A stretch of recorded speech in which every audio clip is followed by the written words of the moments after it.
I've always believed that one of the most incredible and important things about the theater and all art really is that we're creating a safe space for all feelings, but especially ugly feelings. My name is Branden Jacobs-Jenkins, and I'm a playwright.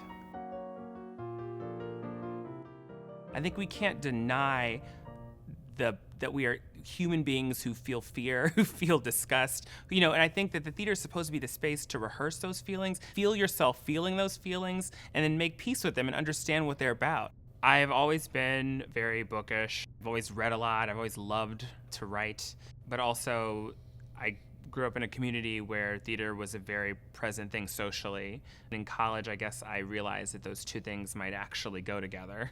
And that's when I began sort of dabbling in writing plays. Neighbors, Appropriate, and Octoroon are not technically a trilogy, but they do feel of a piece and of a period.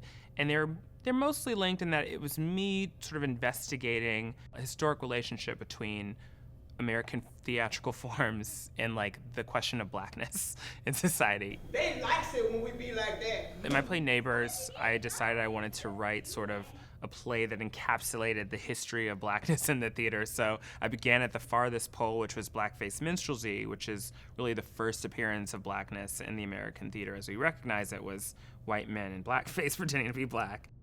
I have a play called Appropriate, which premiered at the Signature Theater, that was me attempting to understand what the American family drama really is, and I was exploring the ways that whiteness is essentially encoded in ideas of Americanness and family.